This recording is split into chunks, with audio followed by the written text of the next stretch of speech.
प्रश्न नंबर 1, श्रम विभाजन और जाति प्रथा पाठ के लेखक का नाम क्या है? डॉक्टर भीमराव अंबेडकर, हजारी प्रसाद द्विवेदी, विष्णु खरे, धर्मवीर भारती। तो जैसा कि हम सभी जानते हैं कि डॉक्टर भीमराव अंबेडकर ने श्रम विभाजन की चर्चा की और जाति प्रथा के विषय में जो है ये विषय लेकर हमारे सामने प्रस्तुत हुए हैं, जिससे कि हर एक व्यक्ति समझ सके कि श्रम विभाजन और जाति प्रथा क्या है। तो इस पाठ के जो लेखक हैं हमारे वो कौन हुए? डॉक्टर श्री भीमराव अंबेडकर। अगला प्रश्न लेते हैं, डॉक्टर भीमराव अंबेडकर का जन्म कब हुआ था? तो डॉक्टर भीमराव अंबेडकर का जन्म 14 अप्रैल 1890, 12 अप्रैल 1891, 14 अप्रैल 1891 या फिर 14 अप्रैल 1881 को हुआ। तो यहाँ इनमें से हमें देखना है कि भीमराव अंबेडकर का जन्म कब हुआ। तो वो हुआ है उनका जन्म 14 अप्रैल 1891 को। भीमराव अंबेडकर का जन्म कहाँ हुआ? महू में, मेद्या में, बहू में या फिर भांडू में? तो जैसा कि हम सभी को मालूम है कि भीमराव अंबेडकर का जन्म जो है वो महू में हुआ है, मध्य प्रदेश के। अगला प्रश्न लेते हैं, महू किस राज्य में स्थित है? उत्तर प्रदेश में, राजस्थान में, हरियाणा में या फिर मध्य प्रदेश में? तो ये मध्य प्रदेश में स्थित है। प्रश्न नंबर 5 लेते हैं, डॉक्टर भीमराव अंबेडकर का जन्म किस परिवार में हुआ? ब्राह्मण परिवार में, क्षत्रिय परिवार में, अस्पृश्य परिवार में या फिर वैश्य परिवार में? तो भीमराव अंबेडकर जी का जो जन्म है वो अस्पृश्य परिवार में हुआ। प्रश्न नंबर 6 लेते हैं, डॉक्टर भीमराव अंबेडकर ने आरंभिक शिक्षा प्राप्त कहाँ से की? पाकिस्तान में, भारत में, श्रीलंका में या फिर जापान में? तो अंबेडकर जी ने जो है अपनी आरंभिक शिक्षा भारत में ली है। प्रश्न नंबर 7, उच्चतर शिक्षा के लिए सर्वप्रथम वे कहाँ गए? यानी अपनी हायर एजुकेशन के लिए वो सबसे पहले कहाँ गए? न्यूयॉर्क, लंदन, पेरिस या हांगकांग में? तो वो अपनी हायर एजुकेशंस के लिए न्यूयॉर्क गए। प्रश्न नंबर 8, न्यूयॉर्क के बाद भीमराव ने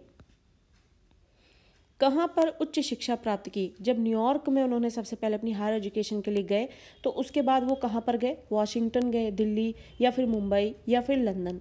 तो न्यूयॉर्क के बाद वो गए लंदन। प्रश्न नंबर 9, प्राथमिक शिक्षा के बाद बाबा साहेब किसके प्रोत्साहन पर उच्चतर शिक्षा के लिए न्यूयॉर्क गए? जब प्राथमिक शिक्षा उन्होंने ग्रहण कर ली और सबसे पहली बार जब वो न्यूयॉर्क गए थे तो उसके लिए उनको किसने मोटिवेट किया था? किसके प्रोत्साहन पर? तो बड़ौदा नरेश के, सरकार के, चाचा के या मुख्य अध्यापक के? तो उनको जो मोटिवेशन मिली वो बड़ौदा नरेश के द्वारा मिली। प्रश्न नंबर 10, किस समाज से डॉक्टर अंबेडकर का मोह भंग हो गया? यानी कौन सा समाज है जिससे डॉक्टर अंबेडकर जो है वो बहुत निराश हुए, उनका मोह भंग हो गया, उनका मोह स्नेह जो है वहाँ से समाप्त हो गया? तो हिंदू समाज से, ब्राह्मण समाज से, जैन समाज से या फिर वैश्य समाज से? तो उनका हिंदू समाज से जो है वो मोह भंग हो गया। प्रश्न नंबर 11, डॉक्टर अंबेडकर कब बौद्ध धर्म के मत अनुयायी बने? यानी डॉक्टर अंबेडकर जो है वो बौद्ध धर्म को उन्होंने कब से मानना शुरू किया? 12 अक्टूबर 1952, 14 अक्टूबर 1956, 14 अक्टूबर 1955, 16 अक्टूबर 1957 में? तो उन्होंने 14 अक्टूबर 1956 से जो है वो बौद्ध धर्म के मत अनुयायी बन गए। प्रश्न नंबर 12, डॉक्टर अंबेडकर के साथ और कितने लोग बौद्ध धर्म के मत अनुयायी बने? जब डॉक्टर अंबेडकर ने बौद्ध धर्म को अपनाया तो उसके बाद कितने लोगों ने जो है बौद्ध धर्म को अपनाया? 2 लाख, 3 लाख, 5 लाख या फिर 7 लाख? तो 5 लाख लोगों ने डॉक्टर अंबेडकर के साथ जो है बौद्ध धर्म को अपनाया। प्रश्न नंबर 13, डॉक्टर अंबेडकर किस महान कवि से प्रभावित हुए थे? यानी जैसा कि हम सभी देखते हैं, हम अपनी लाइफ में हम किसी सिंगर को सुन रहे हैं, हमें बहुत अच्छा लगा, हम उससे बहुत प्रभावित होते हैं, हम अपनी सिंगिंग में आगे करियर बनाने की सोचने लग जाते हैं। ऐसे ही अंबेडकर जी भी जो है किसी महान कवि से प्रभावित हुए थे। तो वो कौन है? गुरु नानक देव से, कबीरदास से, रविदास से या फिर धर्मदास से? तो अंबेडकर जी जो है वो कबीरदास से प्रेरित थे। प्रश्न नंबर 14, डॉक्टर अंबेडकर का देहांत कब हुआ? 6 दिसंबर 1956, 5 दिसंबर 1955, 12 दिसंबर 1956 या फिर 6 दिसंबर 1951? तो उनका निधन 6 दिसंबर 1956 को हुआ। प्रश्न नंबर 15, डॉक्टर भीमराव अंबेडकर ने किसके निर्माण में योगदान दिया? हिंदू समाज, दलित समाज, भारतीय संविधान या फिर भारतीय समाज? तो उन्होंने किस में योगदान दिया है? उन्होंने योगदान दिया है भारतीय संविधान के निर्माण में योगदान दिया, जैसा कि हम सभी ने पढ़ा है। प्रश्न नंबर 16 लेते हैं। भारत सरकार के कल्याण मंत्रालय ने बाबा साहब अम्बेडकर के संपूर्ण वाङ्मय को कितने खंडों में विभाजित किया है? तो प्रश्न नंबर 16 का सही उत्तर है ऑप्शन नंबर 22 का, ऑप्शन नंबर का 22, ऑप्शन नंबर खा 23, ऑप्शन नंबर गा 24, ऑप्शन नंबर घा 21। तो इसका जो सही उत्तर है वो है हमारा ऑप्शन नंबर घा। उन्होंने 21 वाङ्मय को कितने खंडों में? 21 खंडों में विभाजित किया है संपूर्ण वाङ्मय को अंबेडकर जी के। प्रश्न नंबर 17 लेते हैं। बाबा भीमराव की रचना जेनेसिस एंड डेवलपमेंट का प्रकाशन कब हुआ? सन 1927 में, 1928 में, 1917 में या फिर 1930 में? तो 1917 में जो है वो जेनेसिस एंड डेवलपमेंट का प्रकाशन हुआ। दी अनटचेबल्स हु आर दे का प्रकाशन किस वर्ष हुआ? सन 1945 में, 46 में, 47 में या फिर 48 में? तो सन 1948 में जो है दी अनटचेबल्स हु आर दे का प्रकाशन हुआ। प्रश्न नंबर 19 लेते हैं। बाबा भीमराव अम्बेडकर द्वारा रचित बुद्धा एंड हिज धम्मा कब प्रकाशित हुआ? 1957, 1958, 1959 और 1960। तो डॉक्टर भीमराव अम्बेडकर जो द्वारा रचित जो ये रचना है बुद्धा एंड हिज धम्मा कब प्रकाशित हुआ है? तो इसका जो प्रकाशन वर्ष है वो है हमारा सन 1957। प्रश्न नंबर 20 लेते हैं। हु आर द शूद्राज का प्रकाशन कब हुआ? अब आप देखेंगे कि यहाँ पे सारी रचनाएं जो है अम्बेडकर जी की उनका यहाँ पर वर्णन किया हुआ है। आप इनको बड़े ही ध्यान से देखेंगे। साथ ही हम प्रकाशन वर्ष की डेट्स तो ये लर्न कर रहे हैं, लेकिन आपको इससे 3 क्वेश्चंस मिल जाएंगे। एक तो प्रकाशन वर्ष पता चल रहा है, ऊपर से ये अम्बेडकर जी का क्या ये रचना है या फिर रचना का नाम दिया होगा और किसने इसको लिखा है ये। तो 3 प्रश्न आपको इससे मिलते हैं, तो इसलिए इन प्रश्नों को बहुत ही ध्यान से देखें आप। तो प्रश्न नंबर 20 हमसे पूछता है कि हु आर द शूद्राज का प्रकाशन कब होता है? तो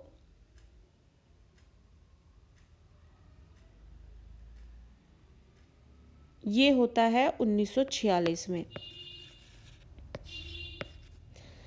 प्रश्न नंबर 21 लेते हैं। थॉट्स ऑन लिंग्विस्टिक स्टेट्स का प्रकाशन कब हुआ?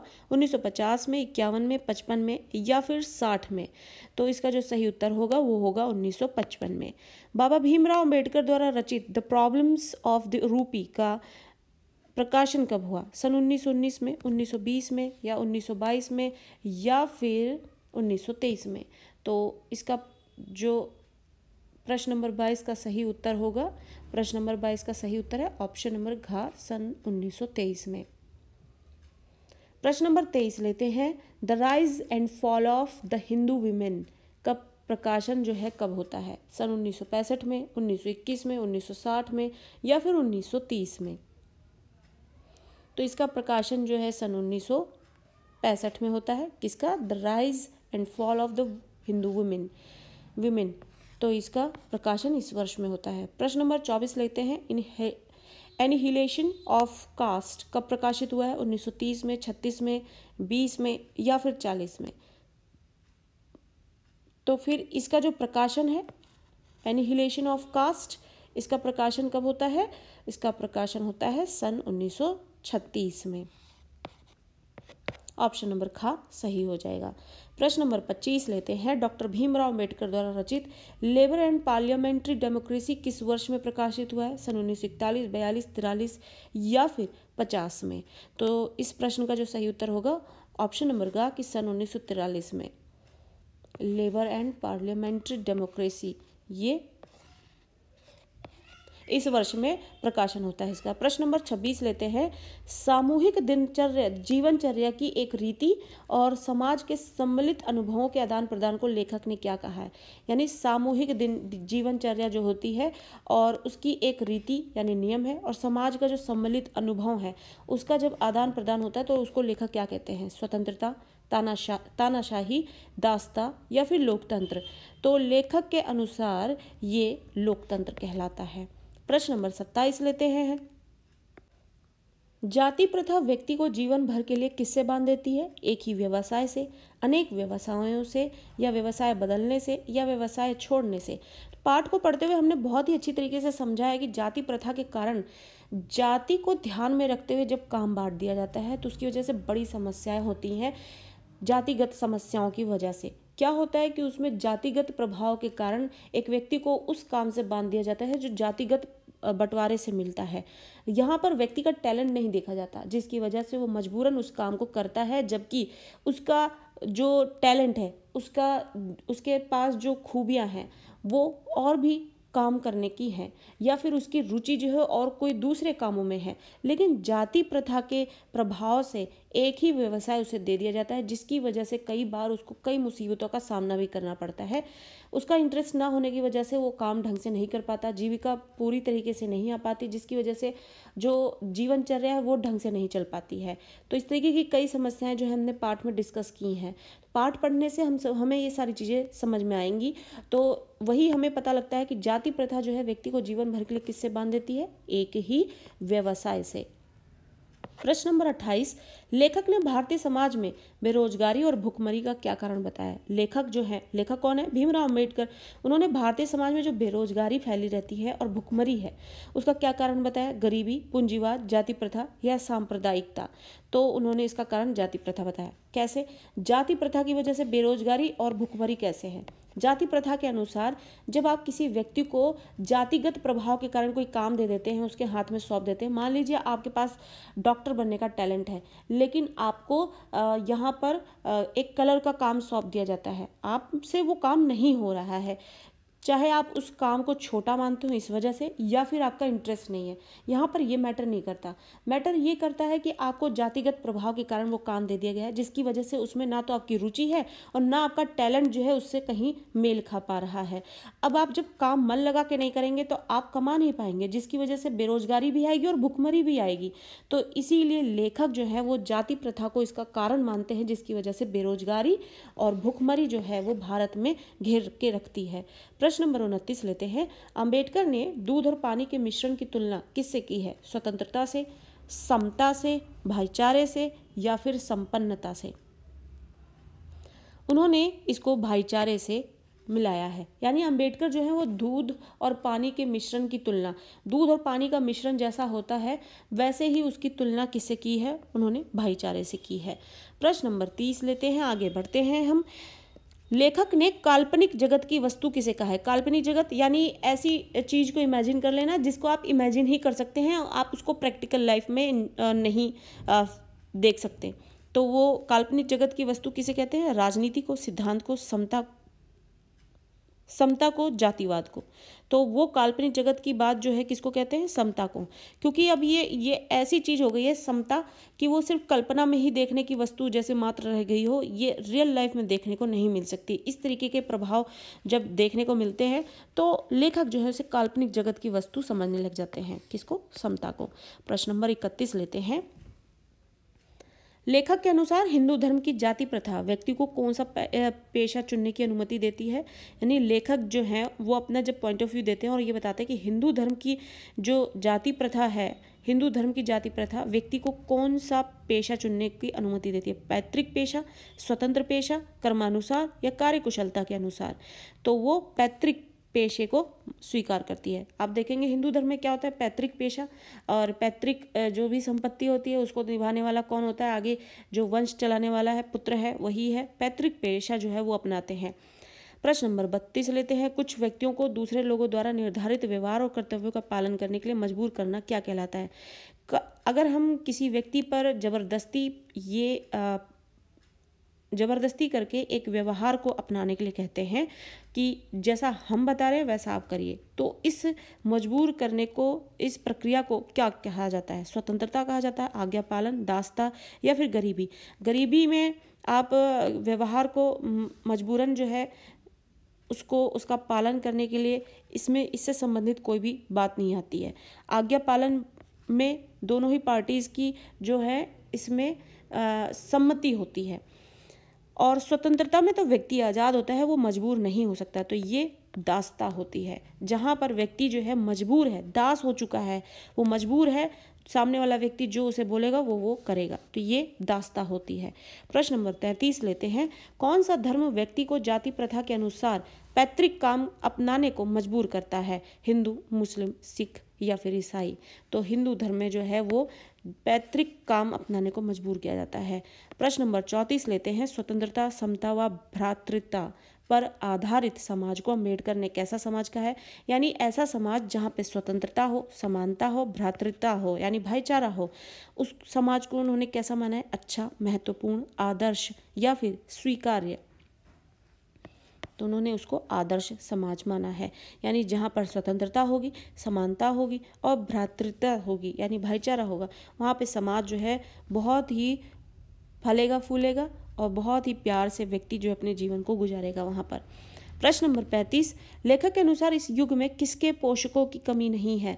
यानी कौन है ऐसे जिनकी कोई कमी नहीं है? श्रमवाद की, जातिवाद की, धर्मवाद की या राजनीति की? तो उनके अनुसार जो है जातिवाद के जो पोषक हैं यानी जातिवाद को बढ़ाने वाले जो लोग हैं उनकी कोई कमी नहीं है इस देश में, लेखक के अनुसार। प्रश्न नंबर 36, माता पिता के आधार पर श्रम विभाजन करना किसकी देन है? यानी माता पिता जो है वो उनका क्या बैकग्राउंड था या वो क्या काम करते थे, उसके आधार पर आपको श्रम विभाजन कर दिया, आपके लिए श्रम विभाजित कर दिया गया हो कि आपको भी यही काम करना पड़ेगा क्योंकि आपका पहले से ही बैकग्राउंड ऐसा है। आप देखेंगे बहुत सारी मोटिवेशनल स्टोरीज चलती हैं कि पहले हमारी फैमिली में हम इस तरीके का जीवन जीते थे, लेकिन हमने मेहनत की, हमारे टैलेंट के बेसिस पे हम अपने जीवन में इस तरीके से आगे बढ़े, आज हम अपने जीवन को बहुत ही संपन्नता के साथ जी रहे हैं। लेकिन पहले क्या होता था कि अब आप जैसा जीवन पहले जी रहे थे आपको उसी आधार पर जो है आंका जाएगा, आंक कर आपको श्रम विभाजित कर दिया जाए आपके लिए और फिर आप उसी काम को कर देंगे तो आप कभी ग्रो नहीं कर पाएंगे। तो ये श्रम विभाजन करना किसकी देन है? धर्म की, समाज की, जाति प्रथा की या फिर बेरोजगारी की? तो ये जाति प्रथा की देन है जहाँ पर आपको आपका बैकग्राउंड चेक करके जो है आपका श्रम विभाजित कर दिया जाए। प्रश्न नंबर 37 लेते हैं, आदर्श समाज की क्या विशेषता है? विघटन, अलगाव, गतिशीलता या विद्वेष? तो ये तीनों पॉइंट बहुत ही जो है नेगेटिव है। आदर्श समाज वही है जहाँ गतिशीलता हो, आगे बढ़ने का भाव हो जिसमें।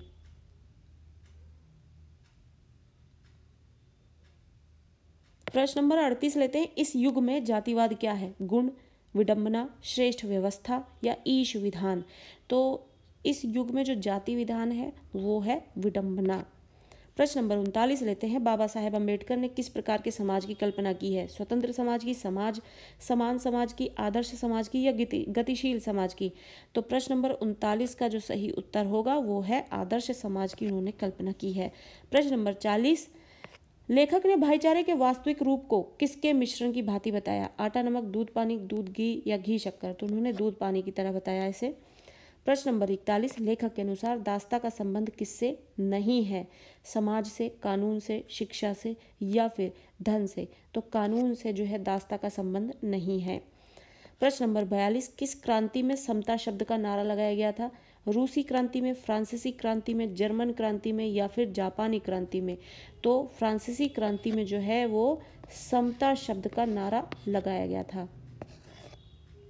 प्रश्न नंबर 43, बाबा साहेब के अनुसार किसके आधार पर समानता अनुचित है? वंश परंपरा और सामाजिक प्रतिष्ठा के, रोजगार और धन के, जाति और धर्म के, धर्म और शिक्षा के?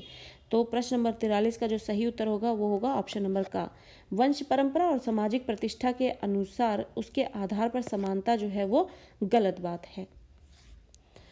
प्रश्न नंबर 44 लेते हैं। प्रश्न नंबर 44, जाति प्रथा के पोषक लोग किन जातियों से संबंधित होते हैं? छोटी जातियों से, उच्च जातियों से, राजनेताओं से या फिर धार्मिक नेताओं से? यानी कि जो ये गलत धारणा बढ़ा रहे हैं समाज में, जाति प्रथा को पोषण दे रहे हैं, जाति प्रथा की से संबंधित बातें करते हैं और समाज में ऐसे लोगों को इस सोच को पनपाते हैं, वो लोग किन जातियों से संबंधित होते हैं?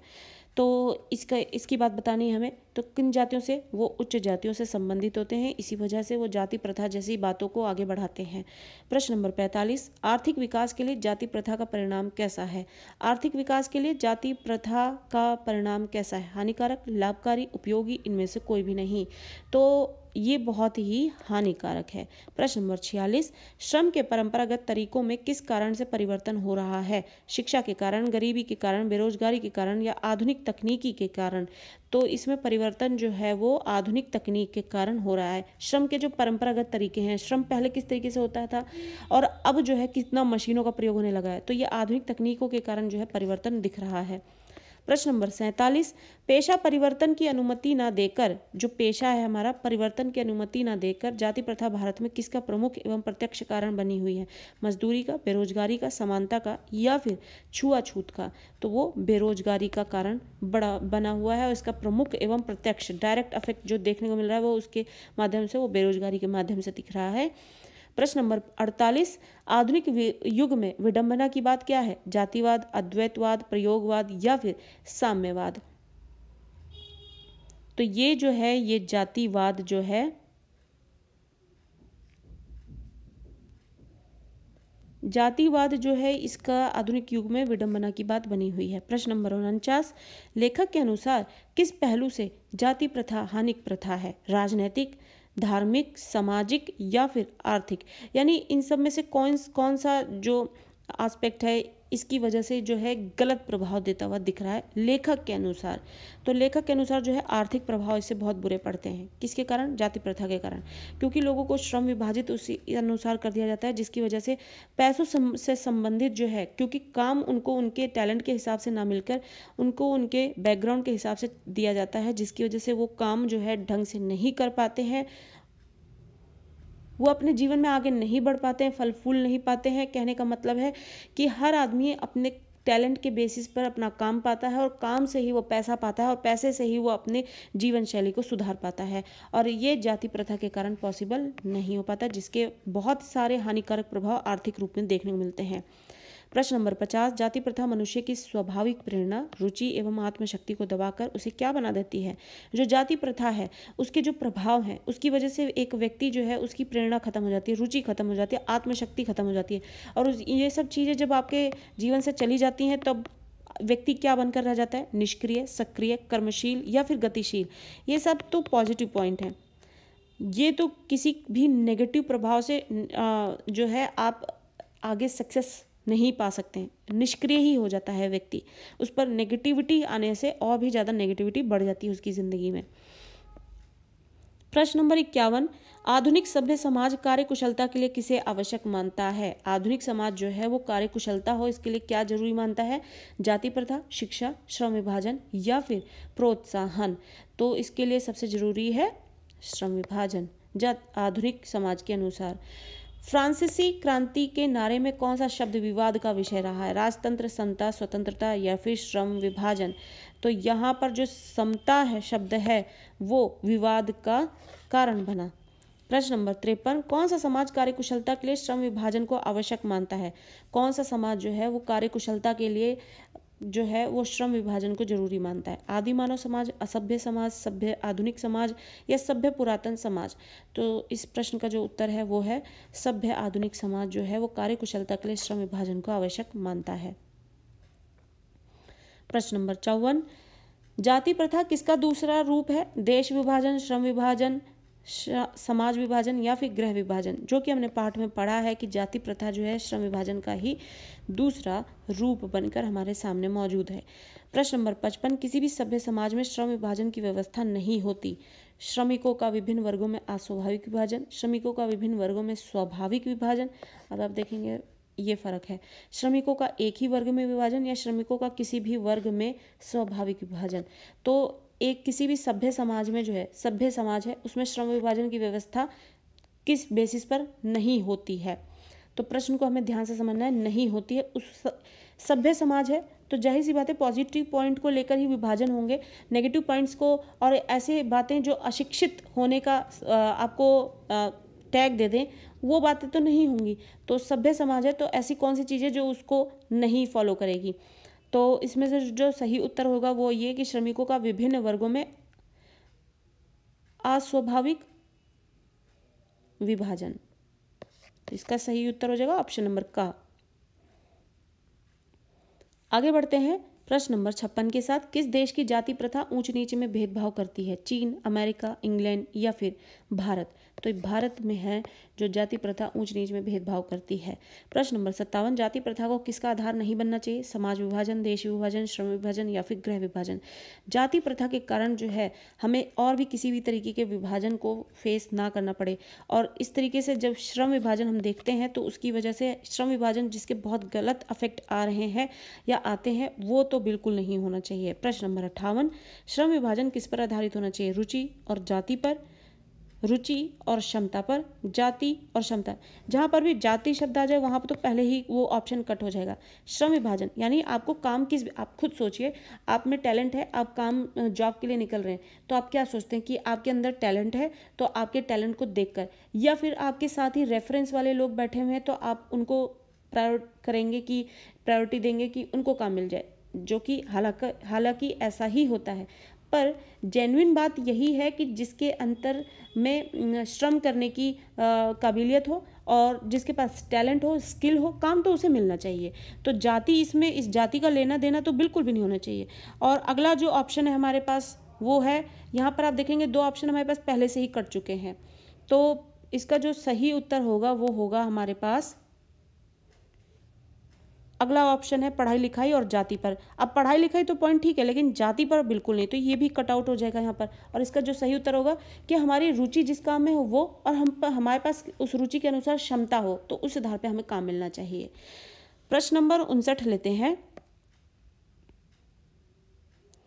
जाति प्रथा के अनुसार निजी क्षमता का विचार किए बिना मनुष्य का पेशा निर्धारित होता है। जाति प्रथा जो है उसके अनुसार आप में कितनी क्षमता है उस पर ध्यान न देकर, बल्कि और कौन सी चीज़ है जिस पर ध्यान देकर आपको काम दिया जाता है? पढ़ाई लिखाई पर बिल्कुल नहीं, रुचि पर बिल्कुल नहीं, माता पिता के सामाजिक स्तर के अनुसार और माता पिता की शिक्षा पर। तो ये तीनों ही पॉइंट जो है वो नहीं होंगे।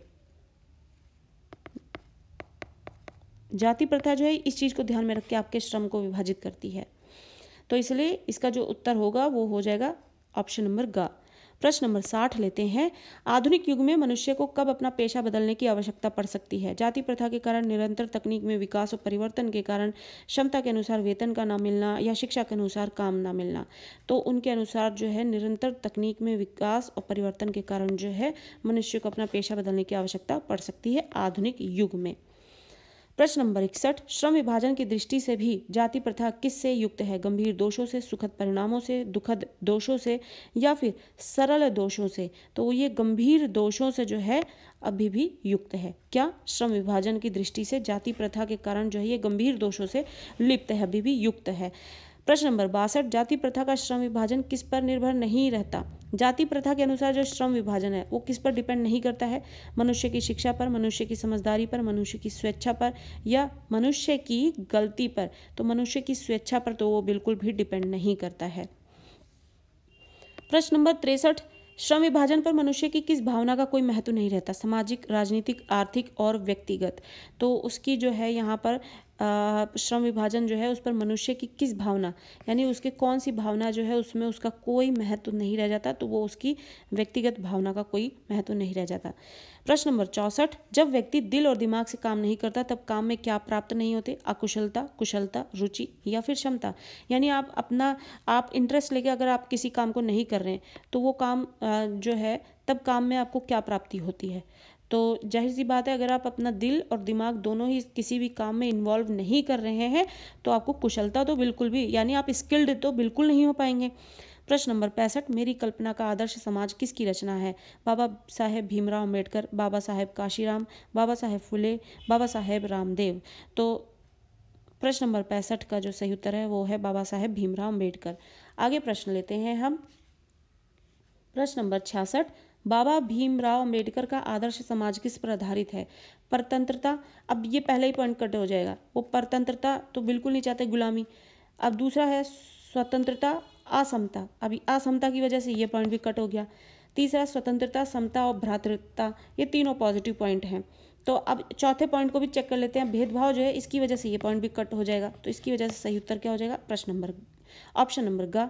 प्रश्न नंबर 67 लेते हैं। किस जीवन में अबाध संपर्क के अनेक साधन और अवसर उपलब्ध हैं।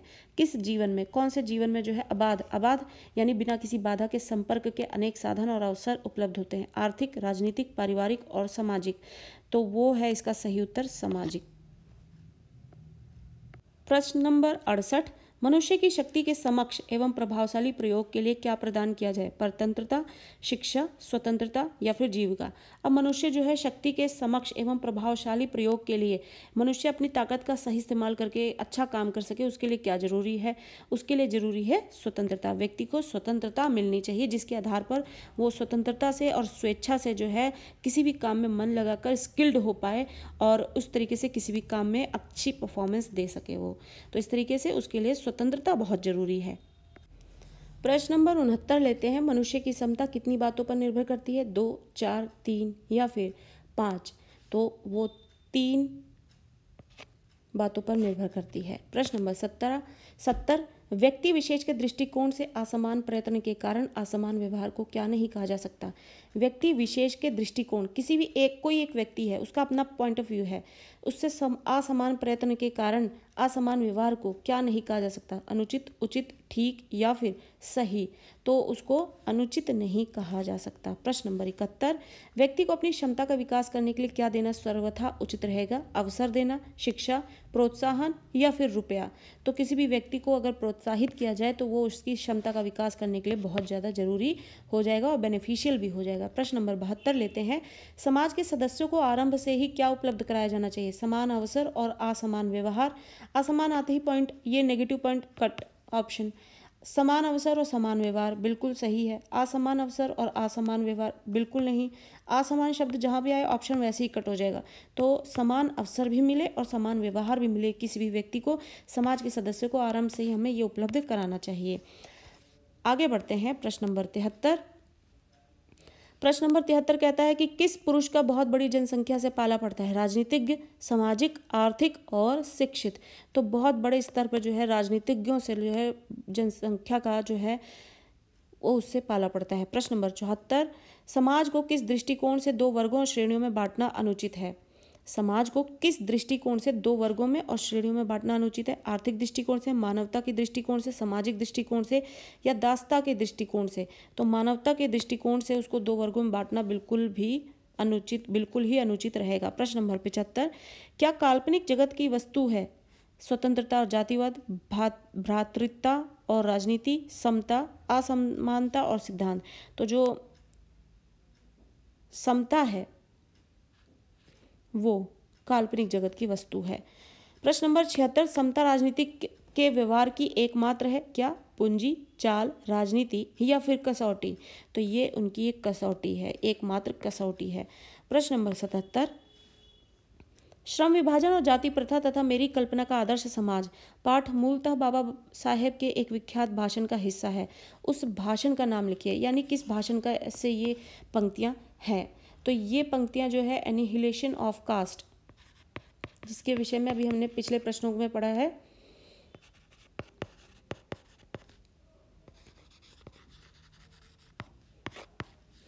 प्रश्न नंबर 78, एनिहिलेशन ऑफ कास्ट का हिंदी रूपांतरण किस नाम से हुआ है? यानी जब इसको हिंदी में लाया गया है तो ये किस नाम से आया है? तो ये आया है जाति भेद का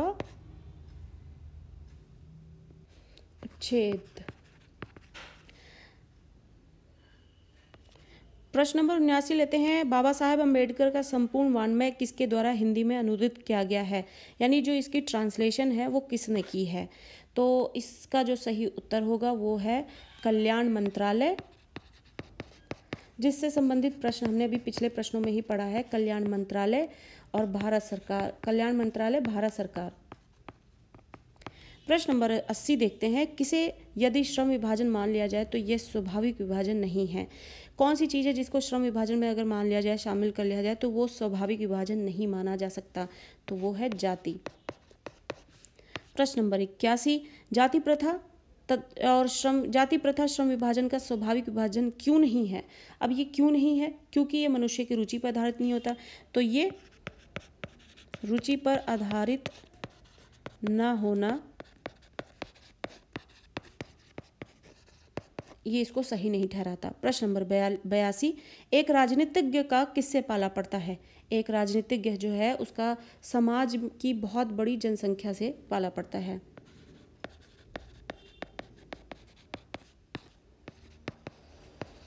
बहुत बड़े हिस्से से।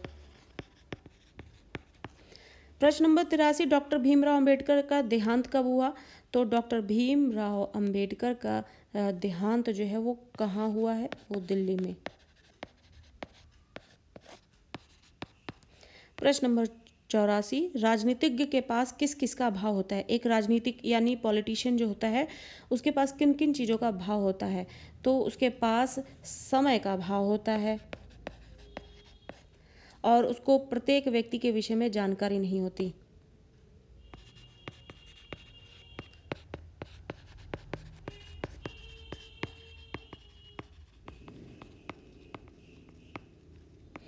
प्रश्न नंबर 85, लोग क्या सुनकर ऊब गए हैं? तो लोग जो है वो जाति प्रथा के एक जो ये बहुत ही ज़्यादा गलत परिणाम जो है उसकी नीरस गाथा को सुनते सुनते ऊब गए हैं। तो जाति प्रथा के नकारात्मक और नीरस प्रभावों को सुनकर। प्रश्न नंबर 86, बाबा साहेब अम्बेडकर किसकी आलोचना कर रहे हैं? तो बाबा साहेब अम्बेडकर जो है वो किसकी आलोचना करते हैं? तो वो जाति प्रथा की आलोचना करते हैं, जिसकी वजह से ही ये पाठ है। प्रश्न नंबर 87, समता के आलोचकों का क्या मत है? यानी कि जो समानता से संबंधित जो टॉपिक है उसके जो आलोचना करते हैं उन लोगों का क्या मत है? वो अगर आलोचना कर रहे हैं तो उनका मत क्या है, विचार क्या है उनका? तो समता के जो आलोचक हैं उनका मत होता है कि सभी मनुष्य बराबर नहीं होते।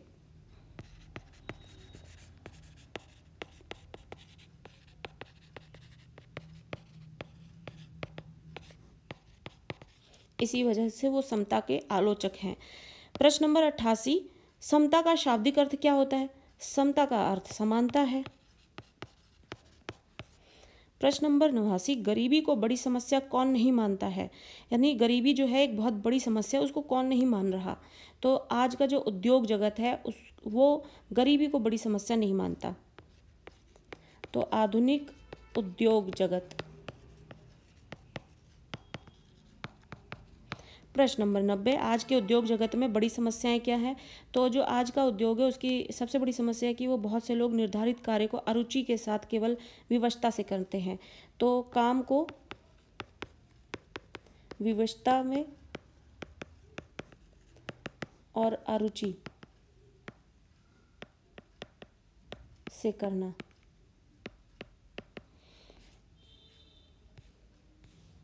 नेक्स्ट है हमारे पास क्वेश्चन कि अरुचि और विवशता का कार्य जो है मनुष्य को किस ओर प्रेरित करता है?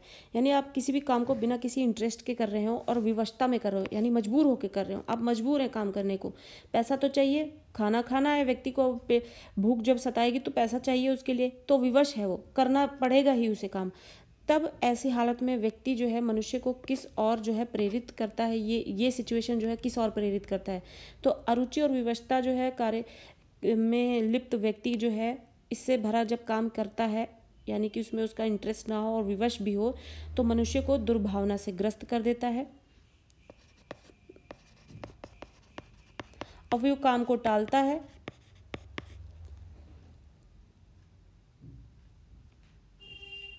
और फिर वो गलत काम और कम काम करने की ओर प्रेरित होता है।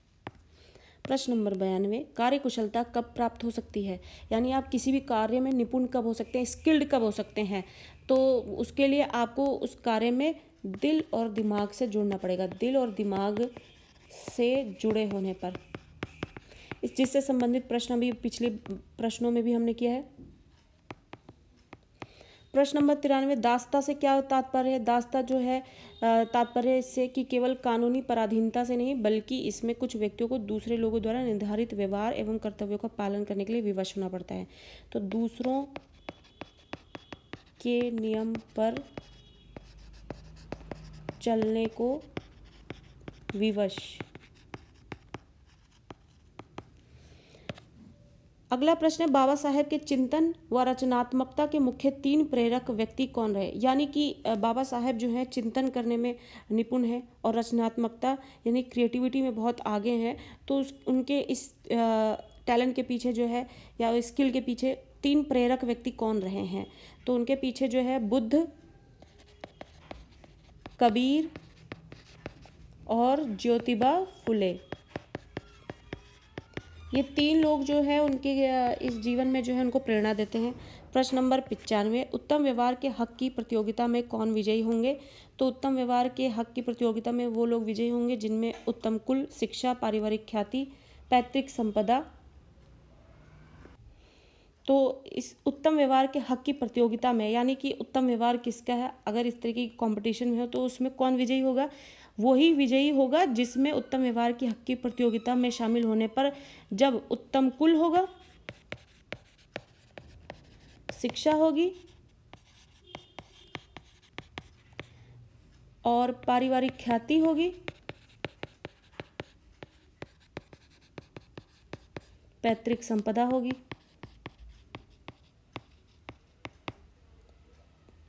और व्यावसायिक प्रतिष्ठा होगी।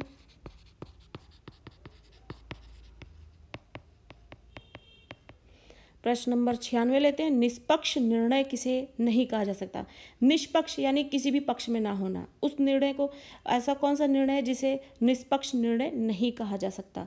तो निष्पक्ष निर्णय जो है उसे नहीं कहा जा सकता जो पूर्ण सुविधा संपन्न लोगों को ही उत्तम व्यवहार का हकदार मानने का निष्पक्ष निर्णय नहीं कहा जा सकता है। यानी जो सुविधा संपन्न लोग हैं उन्हीं को जो है अच्छे व्यवहार का जो उन्हें टैग दे दिया जाए, तो ये एक निष्पक्ष निर्णय नहीं कहा जा सकता है। तो इसलिए सुविधा संपन्न लोगों को ही उत्तम व्यवहार का हकदार मानना, सुविधा संपन्न लोगों को उत्तम व्यवहार का हकदार मानना।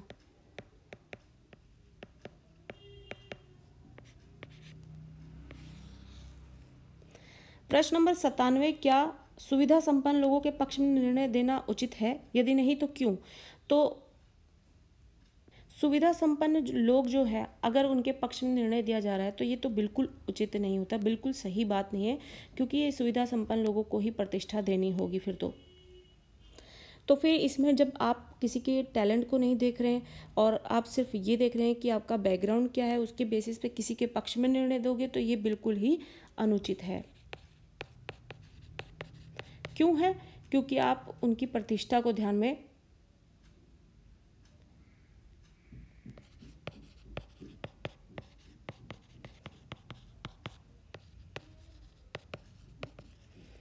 तो इस वजह से।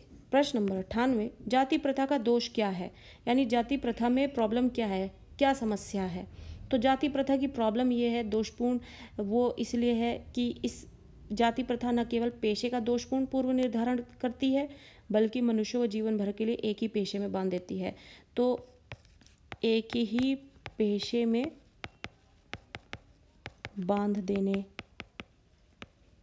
के कारण। लोकतंत्र क्या होता है? डेमोक्रेसी क्या है? तो लोकतंत्र मूलतः सामूहिक जीवनचर्या की एक रीति तथा समाज के सम्मिलित अनुभवों के आदान प्रदान का नाम है, जिसको हमने पिछले प्रश्नों में ही पढ़ा है। तो ये क्या है? सामूहिक जीवनचर्या की रीति और सामाजिक अनुभव का आदान प्रदान है।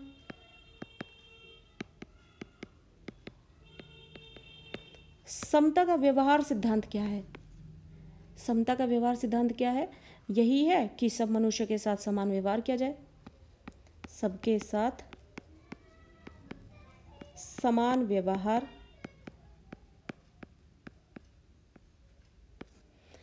तो इस तरीके से आप देखेंगे कि यहाँ पर हमने जो जाति प्रथा से पाठ से संबंधित 100 प्रश्न किए हैं, जहाँ पर आपको कुछ MCQs भी दिए गए हैं और कुछ 1 वर्ड क्वेश्चन भी जो है डिस्कस किए गए हैं। आपके एग्ज़ाम्स के लिए बहुत ही हेल्पफुल होने वाले हैं और साथ ही यूज़फुल भी होने वाले हैं। वीडियो को देखते रहें, प्रैक्टिस करते रहें, बहुत सारे क्वेश्चन सॉल्व करने की वजह से आपका ये चैप्टर है बहुत ही अच्छी तरीके से कवर हो जाएगा आपके एग्ज़ाम्स के लिए। इस चैप्टर से रिलेटेड आपको लाइन टू लाइन एक्सप्लेनेशन के साथ ही समरी भी और भी क्वेश्चन जो हैं, जो लॉन्ग क्वेश्चन है वो भी डिस्कस किए गए हैं, जिसको आप पढ़ें, अच्छे से समझें और बहुत ज़्यादा टाइम इन्वेस्ट करने की जरूरत नहीं है। पहले आप चैप्टर पढ़ें, देन समरी देखें, फिर आप ये 1 वर्ड क्वेश्चंस और MCQs देखें, फिर उसके लॉन्ग क्वेश्चंस देखिए। इसमें कुछ भी आपको रटने की जरूरत नहीं पड़ेगी, बहुत ही सिंपल चैप्टर है। और चैनल के साथ यूं ही बने रहे जिससे कि आपको ऐसी यूज़फुल वीडियोज़ मिलती रहें और आप हर एक चैप्टर की तैयारी जो है साथ के साथ ऐसे ही करते चले जाएँ और आपको आपका जो टाइम है और भी जगह और भी सब्जेक्ट्स में इन्वेस्ट कर पाएँ। तो इस तरीके से आपको अगर वीडियो अच्छी लग रही है तो इसे ज़रूर लाइक करते रहना और ज़्यादा से ज़्यादा अपने दोस्तों से इसे शेयर करते रहना। चैनल को सब्सक्राइब कर लें जिससे कि आपको टाइमली अपडेट्स मिलते रहें और इसी तरीके से चैनल के साथ बने रहें।